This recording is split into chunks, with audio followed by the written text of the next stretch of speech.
Why is it that most of the people who are against abortion are people you wouldn't want to fuck in the first place, huh?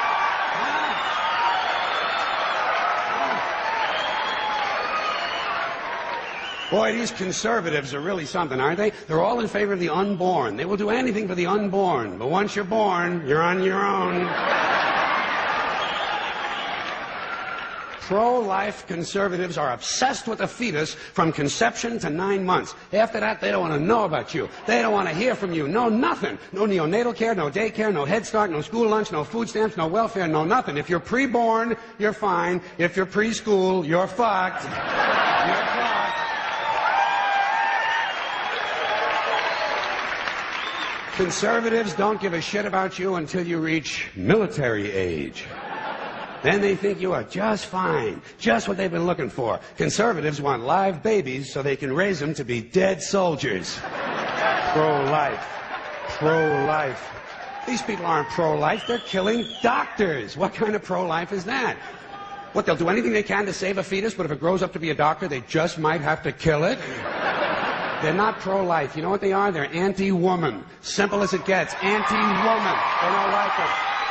They don't like women. They believe a woman's primary role is to function as a broodmare for the state. Pro-life. You don't see many of these white anti-abortion women volunteering to have any black fetuses transplanted into their uteruses, do you? No, you don't see them adopting a whole lot of crack babies, do you? No, that might be something Christ would do. And you won't see a lot of these pro-life people dousing themselves in kerosene and lighting themselves on fire. You know, morally committed religious people in South Vietnam knew how to stage a goddamn demonstration, didn't they? Huh? They knew how to put on a fucking protest. Light yourself on fire! Come on, you moral crusaders, let's see a little smoke to match that fire in your belly. Here's another question I have. How come when it's us, it's an abortion, and when it's a chicken, it's an omelet?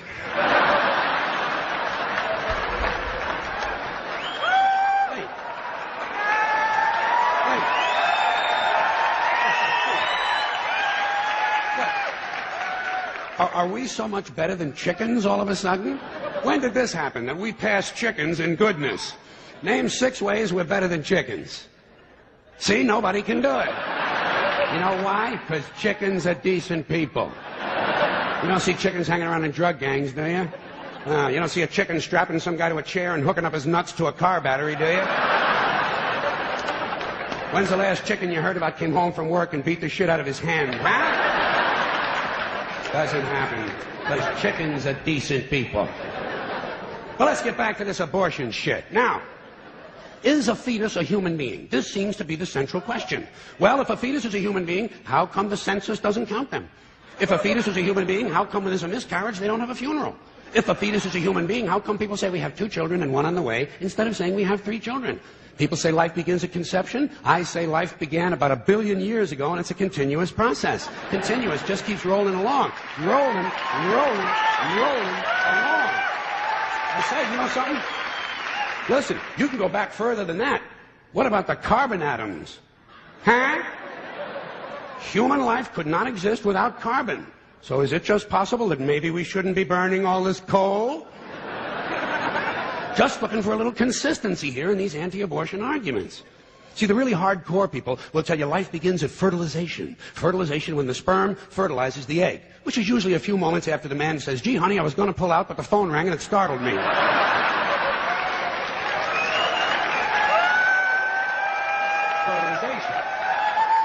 But even after the egg is fertilized, it's still 6 or 7 days before it reaches the uterus and pregnancy begins. And not every egg makes it that far. 80% of a woman's fertilized eggs are rinsed and flushed out of her body once a month during those delightful few days she has. They wind up on sanitary napkins, and yet they are fertilized eggs. So basically what these anti-abortion people are telling us is that any woman who's had more than 1 period is a serial killer. Consistency. Hey, if they really want to get serious, what about all the sperm that are wasted when the state executes a condemned man and one of these pro-life guys who's watching comes in his pants, huh? Here's a guy standing over there with his jockey shorts full of little Vinnies and Debbies, and nobody's saying a word to the guy. Not every ejaculation deserves a name. Now, speaking of consistency, Catholics, which I was until I reached the age of reason,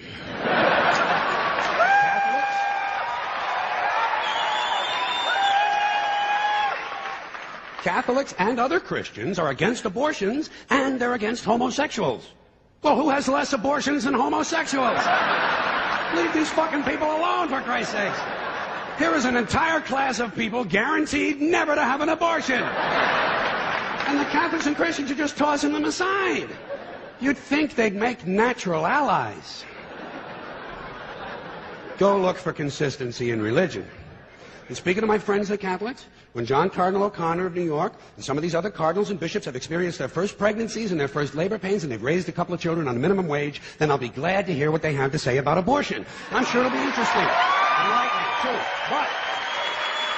But,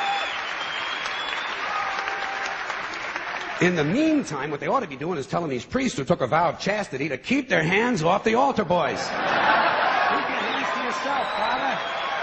You know? When Jesus said, "Suffer the little children, come unto me," that's not what he was talking about.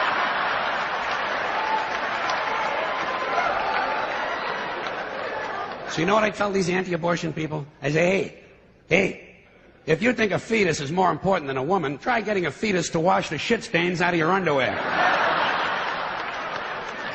For no pay and no pension. I tell them, think of an abortion as term limits. That's all it is. Biological term limits. But you know, the longer you listen to this abortion debate, the more you hear this phrase, sanctity of life. You've heard that, sanctity of life. You believe in it? Personally, I think it's a bunch of shit. Well, I mean, life is sacred? Who said so? God? Hey, if you read history, you realize that God is one of the leading causes of death.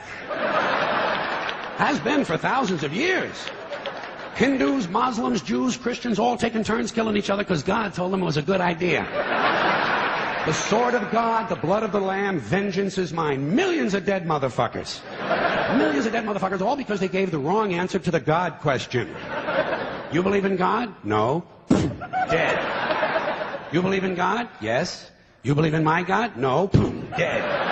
My God has a bigger dick than your God.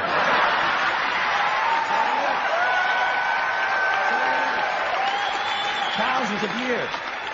Thousands of years, and all the best wars, too. The bloodiest, most brutal wars fought, all based on religious hatred, which is fine with me. Hey, anytime a bunch of holy people want to kill each other, I'm a happy guy. But don't be giving me all this shit about the sanctity of life. I mean, even if there were such a thing, I don't think it's something you can blame on God. No, you know where the sanctity of life came from? We made it up. You know why? Because we're alive. Self-interest. Living people have a strong interest in promoting the idea that somehow life is sacred. You don't see Abbott and Costello running around talking about this shit, do you? We're not hearing a whole lot from Mussolini on the subject. What's the latest from JFK? Not a goddamn thing. Because JFK, Mussolini, and Abbott and Costello are fucking dead. They're fucking dead. And dead people give less than a shit about the sanctity of life. Only living people care about it, so the whole thing grows out of a completely biased point of view. It's a self-serving, man-made bullshit story. It's one of these things we tell ourselves so we'll feel noble. Life is sacred. Makes you feel noble. Well, let me ask you this. If everything that ever lived is dead, and everything alive is going to die, where does the sacred part come in? I'm having trouble with that. Because, I mean, even with this stuff we preach about the sanctity of life, we don't practice